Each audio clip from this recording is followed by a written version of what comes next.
잠언 23장 22절에서 26절까지 말씀입니다. 너를 낳은 아비에게 청종하고 내 늙은 어미를 경히 여기지 말지니라. 진리를 사대 팔지는 말며 지혜와 훈계와 명철도 그리할지니라. 의인의 아비는 크게 즐거울 것이요 지혜로운 자식을 낳은 자는 그로 말미암아 즐거울 것이니라. 내 부모를 즐겁게 하며 너를 낳은 어미를 기쁘게 하라. 내 아들아, 내 마음을 내게 주며 내 눈으로 내 길을 즐거워할지어다. 5월달 표가 뭐예요? 뭐라고 하는지 스트레오로 들려서 우리가 자주 듣는 말 가운데 하나, 요즘은 좀 덜하지만 믿지 않는 사람들이 우리 예수 믿는 사람들을 향해서 자주 하는 말이 있습니다. 조상을 잘 모시지 않는다. 왜 그럴까요? 그 조상이 죽은 후에 제사를 지내지 않는다 하는 이유로 인해서 우리 기독교에 대해 조상을 모르는 종교다, 부모를 공경하지 않는 종교라고 비난하는 말을 자주 합니다. 요즘은 조금 덜 하지요. 이렇게 비난의 주된 초점은 기독교가 제사 제도를 반대하기 때문에 그렇습니다. 그러면 그들이 말하는 게 전부일까? 정말 그러냐? 우리 기독교의 효 정신은, 성경에서 말씀하는 효는 부모님이 살아계실 때 잘 하라는 거예요. 살아계실 때 봉양하고 살아계실 때 효도가 진짜 효도라고 하는 거예요. 그게 성경에서 끊임없이 말씀하고 있습니다. 여러분, 부모님이 이 땅에 계시지 않을 때, 돌아가신 이후에 제가 늘 말씀드리잖아요. 상다리 부러지게 차려놓으면 다 누가 잡수셔? 차린 사람이 잡수시지 않아. 그게 무슨 의미가 있냐고. 아무 의미 없는 일에, 쓸데없는 일에 초점이 맞춰져 있는 거예요. 여러분, 우리는 분명히 기억해야 됩니다. 우리 부모님이 살아계실 때 최선을 다해서 효도를 해야 됩니다. 우리는 이 말씀을 잘 실천해야 됩니다. 왜 그렇게 해야 되느냐? 이 땅에 있는 우리 아버지나 어머니들은 여러분 다 희생하셨어요. 사랑으로 양육해 주셨어요. 그렇기 때문에 오늘 본문의 말씀처럼 자식들은 마땅히 부모를 즐겁게 그리고 기쁘게 해드려야 하는 이유는 당연한 일입니다. 오늘 24절 본문 화면에 안 나오지만 제가 읽어드리겠습니다. 의인의 아비는 크게 즐거울 것이요 지혜로운 자식을 낳은 자는 그로 말미암아 즐거울 것이다. 우리가 이렇게 부모님을 기쁘게 하고 즐겁게 해드리는 일은 당연한 일이다. 여러분, 우리 이 삶이 이제 저와 여러분들의 삶이 되기를 간절히 소망합니다. 그러면서 오늘 22절에 보면 이렇게 말씀합니다. 읽습니다. 너를 낳은 아비에게 청중하고 내 늙은 어미를 경히 여기지 말지니라. 순종하고 경멸하면 안 된다. 부모님을 오히려 기억하고 기쁘게 해드리고 즐겁게 해드려야 된다. 이렇게 말씀을 하고 있습니다. 이거는 우리에게 명령한 명령입니다. 우리가 말씀 듣는 대로 명령은 반드시 뭐 해야 됩니까? 지켜야 되는 거예요. 그 명령에는 순종만 있습니다. 그렇기 때문에 오늘 저와 여러분들은 이 하나님 말씀에 절대 순종하는 자들이 되어야 될 줄 믿습니다. 서양에서는 새 중에 황새를 효도새라고 부른다고 그러네요. 그래서 이렇게 자료를 찾아봤더니 황새는 한번 짝을 맺으면 평생을 가고, 그 다음에 이 그 어미새, 그 이제 어미새가 나이가 늙고 병들면 먹이를 그 새끼 이제 황새가 계속 물어다 주고 자기 날개로 덮어서 따뜻하게 보호해 준답니다. 마지막까지 그렇게 한대요. 그래서 황새는 이 효도새라고 이렇게 불려진다고 합니다. 여러분, 이 황새를 보면 이렇게 끝까지 부모를 책임지는 효의 모습을 우리에게 보여주고 있잖아요. 그러면 우리 믿음의 사람들은 더 말할 것 없이 부모님이 살아계실 동안에 또 천국에 가실 때까지 우리는 최선을 다해서 보살펴드리고 효를 해야 될 줄 믿습니다. 이게 이제 우리 기독교 효의 정신이라는 사실을 우리는 분명히 기억해야 됩니다. 그러면서 성경은 이 부모님에 대해서 효도하지 않는 자들을 향해서 무서운 말씀으로 경고하거든요. 그래서 오늘은 성경을 많이 찾을 거예요. 그러니까 화면을 보고 계속 이제 따라서 읽어주시면 되는데, 자, 신명기 27장 16절입니다. 그의 부모를 경홀히 여기는 자는 저주를 받을 것이라 할 것이요 모든 백성은 아멘 할지니라. 출애굽기 21장 15절입니다. 자기 아버지나 어머니를 치는 자는 반드시 죽일지니라. 레위기 20장 9절입니다. 만일 누구든지 자기의 아버지나 어머니를 저주하는 자는 반드시 죽일지니 그가 자기의 아버지나 어머니를 저주하였은즉 그의 피가 자기에게로 돌아가리라. 잠언서 28장 24절입니다. 부모의 물건을 도둑질하고서도 죄가 아니라 하는 자는 멸망받게 하는 자의 동륜이라. 신명기 21장 8절 18절부터 21절입니다. 사람에게 완악하고 패역한 아들이 있어 그의 아버지의 말이나 그 어머니의 말을 순종하지 아니하고 부모가 징계하여도 순종하지 아니하거든 그의 부모가 그를 끌고 성문에 이르러 그 성읍 장로들에게 나아가서 그 성읍 장로들에게 말하기를 우리의 이 자식은 완악하고 패역하여 우리 말을 듣지 아니하고 방탕하며 술에 잠긴 자라 하면 그 성읍의 모든 사람들이 그를 돌로 쳐 죽일지니 이같이 내가 너희 중에서 악을 제하라. 그리하면 온 이스라엘이 듣고 두려워하리라 그랬어요.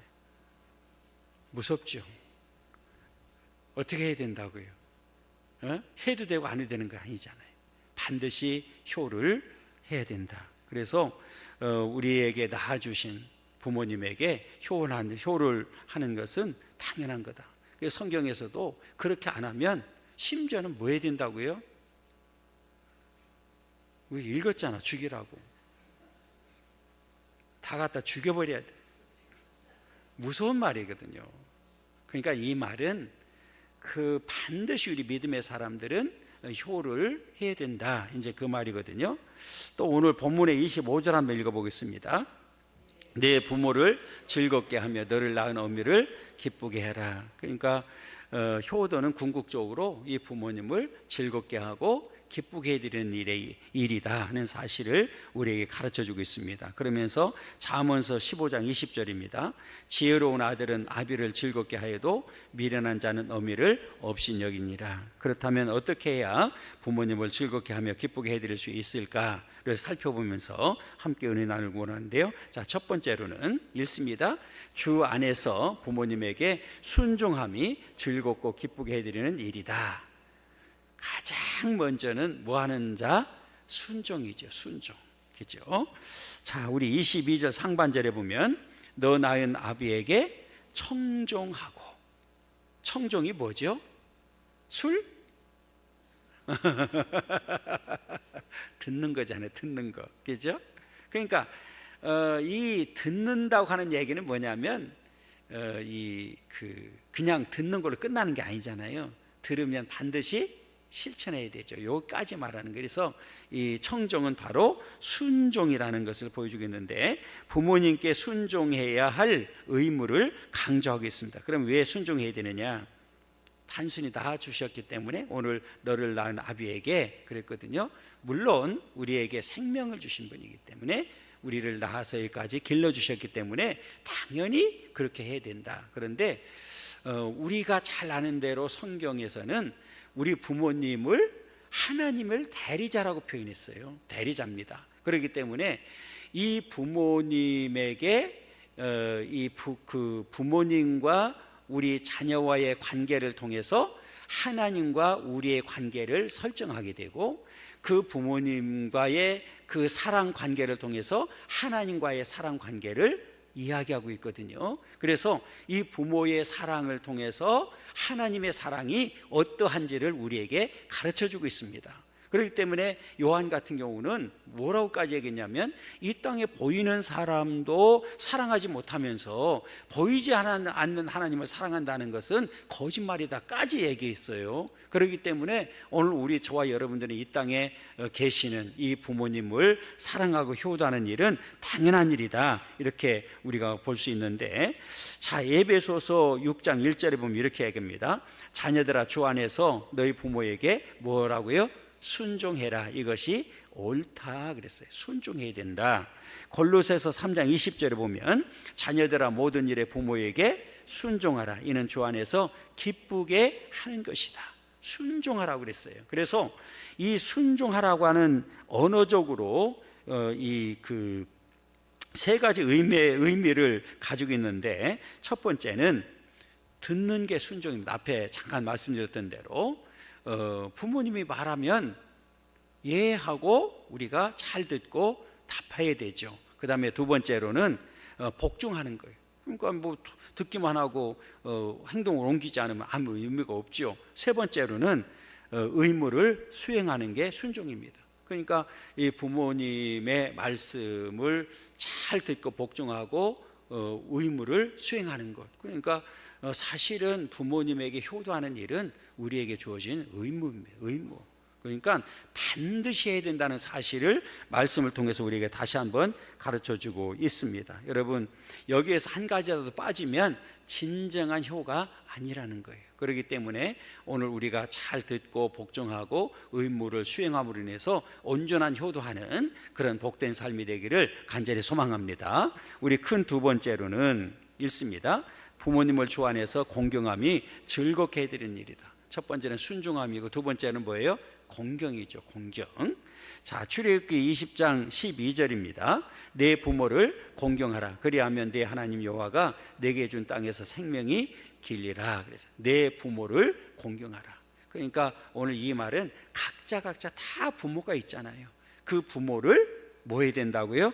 공경해야 된다 그랬어요. 이 공경한다는 단어를 보니까 존경하다, 영광되게 하다라는 뜻의 명령형으로 되어 있기 때문에 여호와를 경외하는 것을 가리킬 때도 사용됐습니다.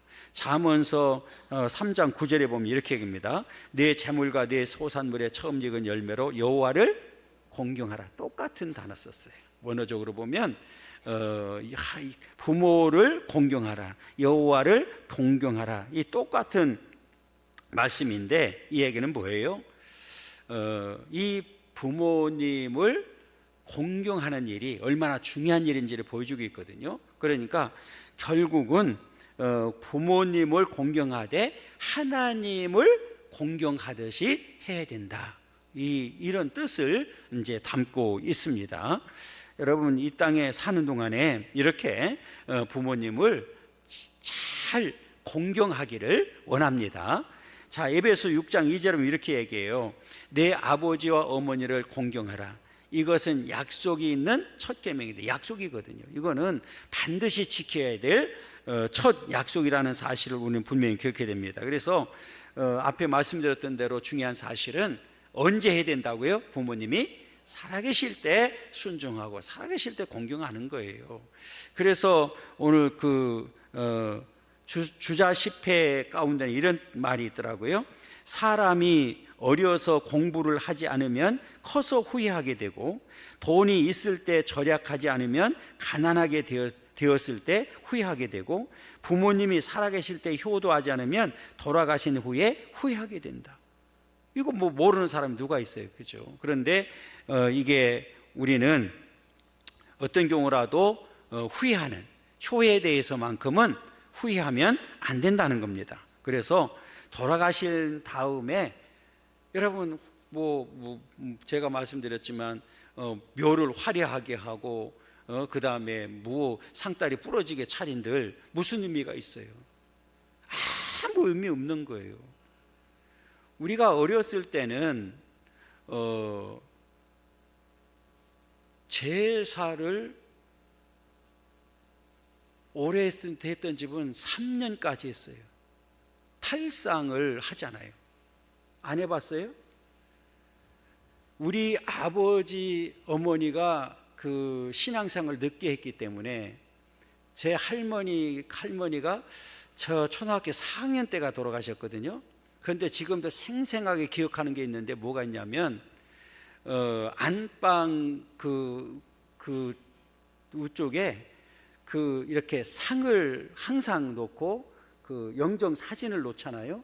그러고 난 다음에 매번 식사할 때마다 밥을 떠놨거든요. 거기다가 안 했어요. 3년 우리 3년 동안 했습니다. 3년 동안. 그리고 이제 마지막 3년 그 상을 치울 때 큰 잔치를 또 하잖아요. 그렇게 했거든요. 그런데 거기 지금도 생생히 기억하는 게 밥 한 그릇 떠다 놓고 거기 이제 그 물 한 그릇 떠다 놓고 밥 한 숟가락 떠서 반드시 말았거든. 그리고 꼭 그랬어요. 밥 한 그릇 떠다가 그 한 숟갈 떠다가 그 물에다 말아놨는데 누가 드셨어요? 조금 있다가 다 갖다 드셨어. 그거 쌀밥이니까. 그럼 무슨 의미가 있어요? 그러니까 이제 나중에는 자식들 때문에 예수 믿고 그런 일이 없어졌지요. 다 없어졌는데 아무 소용없어요. 그래서 그거는 스스로가 위로가 될 수는 있겠죠. 어떤 분이 그렇게 또 표현했더라고요. 불효자식일수록 상다리가 부러지고 불효자식일수록 그 묘가 화려하다, 이 말을 누가 썼더라고. 그 말이 맞잖아요. 왜? 자기 위로를 받으려고 하는 거지 진짜는 부모를 향해서는 아무것도 아니라는 거지요. 아니 금 그 관에다가 모신다고 잘하는 건가요? 그 무슨 의미가 있어요? 없어요. 그러니까 우리 기독교의 정신은 항상 지금입니다. 그리고 언제? 살아계실 때예요. 왜요? 성경에 보면 신속히 날아간대. 여러분 어른들 지금 다 계시잖아요. 신속히 지나간 시간을 돌아보세요. 신속히 지나갔어요. 그게 우리 시편 90편 10절에 나와 있잖아요. 우리의 연수가 70이요 강건하면 80이라도 그 연수의 자랑은 수고와 슬픔뿐이요 신속히가 아니 우리가 날아가는 거예요. 잠깐이. 아니 효도하려고 기다려주지 않는다니까요. 그렇잖아요. 그러니까 잠깐이에요. 잠깐. 우리는 최선을 다해서 효를 해야 됩니다. 그런데 오늘 우리는 어떤 희생을 하더라도 봉양하고 효를 하는 행위는 마땅한 일이다. 이게 성경에 입각한 우리에게 향한 명령이라는 사실을 우리는 분명히 기억해야 되는데, 우리 성경에 보면 효를 아주 잘했던, 언젠가 설교를 한번 했던 요셉도 마찬가지고, 그런데 대표적인 사람이 한 사람이 있어요. 누구냐? 성경 읽어보죠. 룻기 1장 16절 17절입니다. 읽습니다. 룻이 이르되 내게 어머니를 떠나며 어머니를 따르지 말고 돌아가라 강권하지 마옵소서. 어머니께서 가시는 곳에 나도 가고 어머니께서 머무시는 곳에서 나도 머물겠나이다. 어머니의 백성이 나의 백성이 되고 어머니의 하나님이 나의 하나님이 되시리니 어머니께서 죽으시는 곳에서 나도 죽어 거기 묻힐 것이라. 만일 내가 죽는 일 외에 어머니를 떠나면 여호와께서 내게 벌을 내리시고 더 내리시기를 원하나이다 하는지라. 며느리가 시어머니한테 하는 얘기잖아요. 이방 여인이잖아요. 여러분 이런 며느리 들어오더라 달라고 기도해야 돼. 응? 옛날 어른들이 그런 말을 했어요. 집안에 사람 한 사람 잘못 들어오면 집안 망한다. 그런 말 했어요, 안 했어요?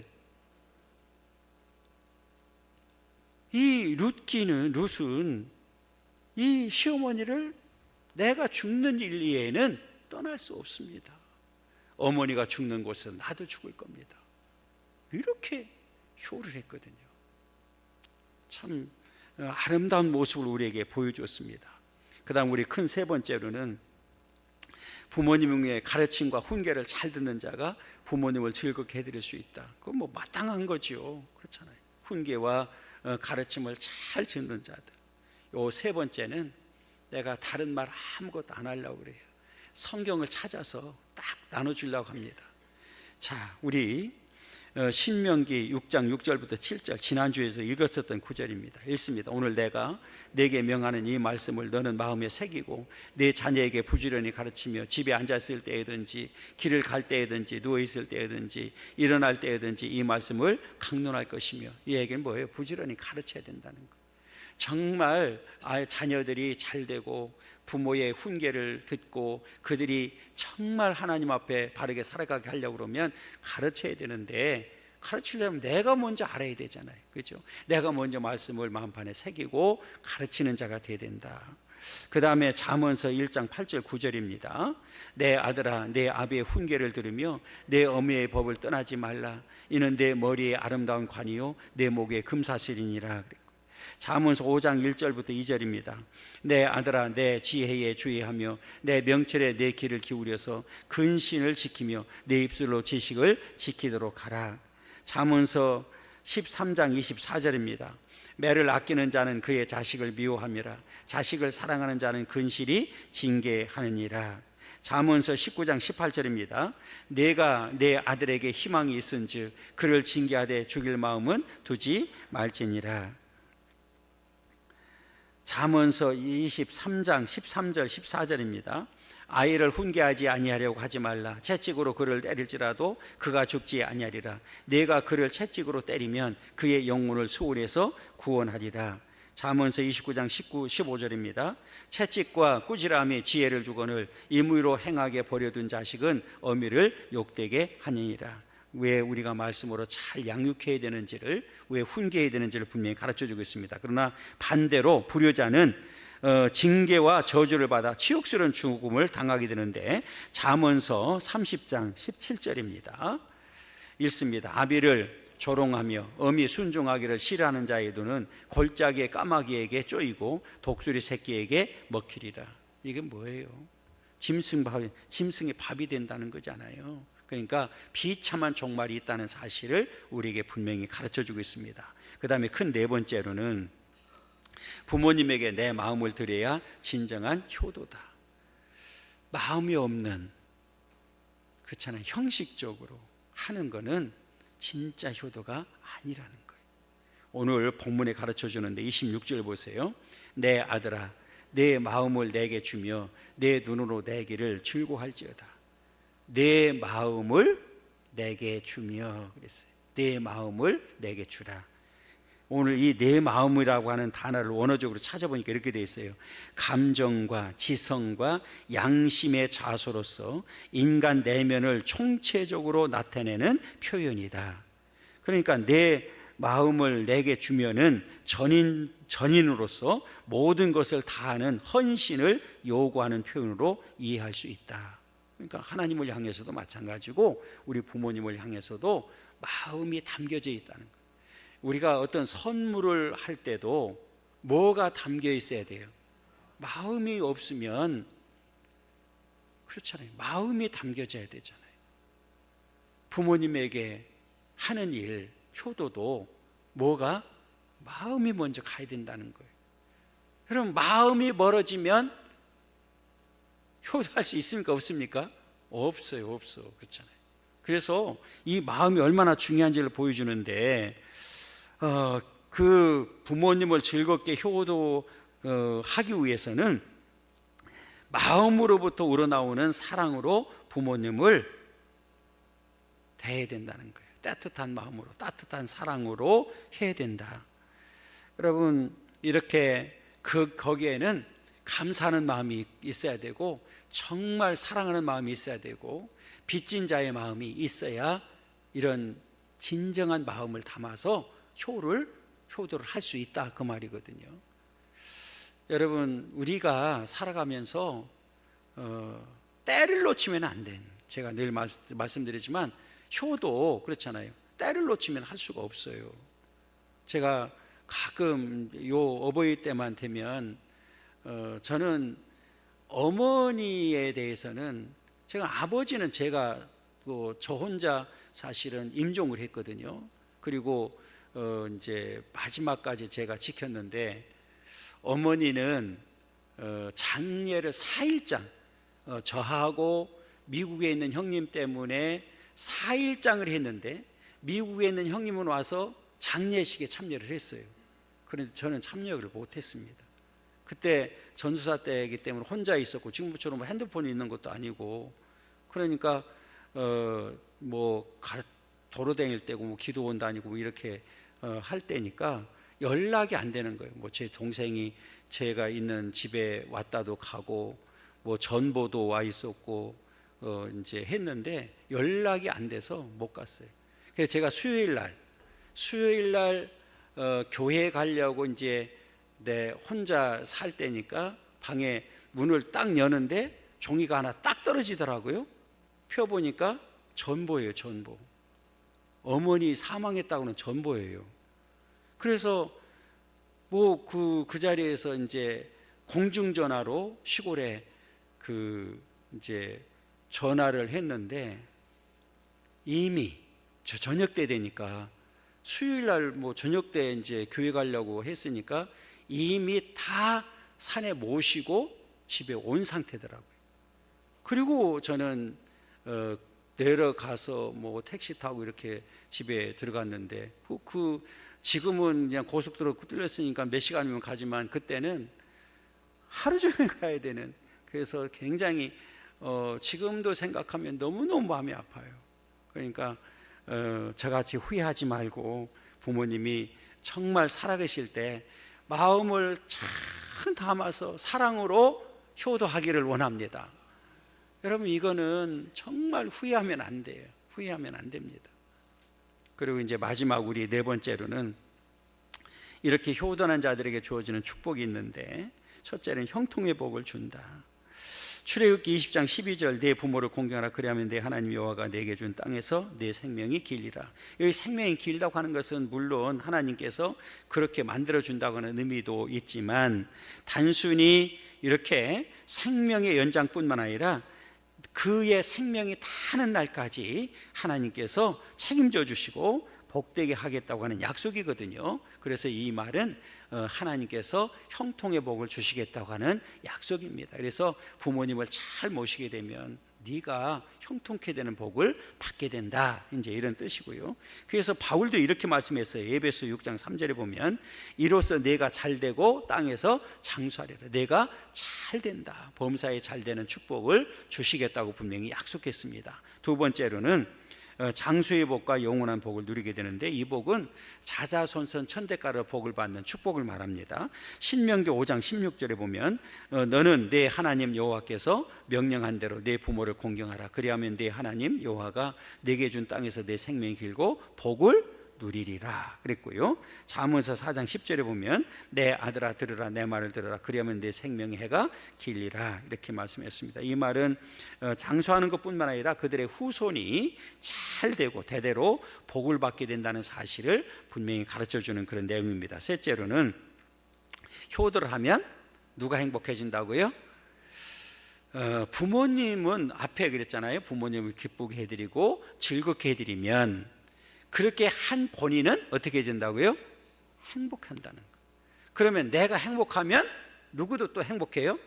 부모님도 행복하고 모든 가족이 행복해지는 거예요. 이제 지자체든 또 정부에서든 상을 줄 때가 있잖아요. 효도상.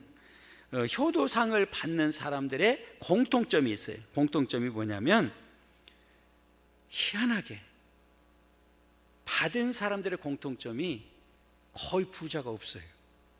한번 살펴보세요. 어려운 사람들입니다. 가정 형편이 그렇게 넉넉지가 않아요. 그런데도 그런 어려운 상황에서도 아주 지극정성으로 모신다는 거예요. 그리고 그들의 소감을 들어보면 또 공통점이 나와요. 자식이니까, 나를 낳아준 부모님이니까 효도하는 것은 자식의 도리가 아니냐, 당연한 일을 했다, 이렇게 얘기를 하고, 몸은 비록 힘들고 고달팠는데 마음은 언제나 행복했다고 고백합니다. 그게 그들의 소감이 공통점이에요. 몸은 너무 힘들고 어려웠는데 그러나 내 마음은 항상 행복했습니다. 이제 이런 이 소감을 하고 있거든요. 여러분, 몸은 비록 고달프고 힘들지만 내 마음은 언제나 뭐 했다고요? 행복했다. 그럼 내가 행복하니까 부모님도 행복하고, 부모님이 행복하니까 모든 가정이 행복할 수밖에 없는 거죠. 여러분, 정말 이제 이 효도를 함으로 인해서 부모님을 기쁘고 즐겁게 해드리길 원하고, 그럼으로 인해서 나도 행복하고 우리 부모님도 행복하고 우리 가족도 다 행복하도록 만드는 일, 누가 앞장서서 해야 될까요? 바로 내가, 바로 우리 믿음의 사람들이, 바로 우리 함께하는 교회 식구들이 먼저 해야 될 줄 믿습니다. 이거는 해도 되고 안 되는 것이 아니라 명령이거든요. 반드시 해야 됩니다. 효를 하지 않는 사람은 죽이래. 응? 여러분, 이 말이 무섭잖아요. 그러니까 오늘 저와 여러분들 하나님 앞에 이렇게 말씀의 명령이니까 이 말씀에 순종해서 우리 모든 가정들이 행복한 가정 되기를 원하고, 우리 예수님께서 말씀하셨던 작은 천국을 이루는 그런 복된 가정들이 되기를 간절히 소망합니다.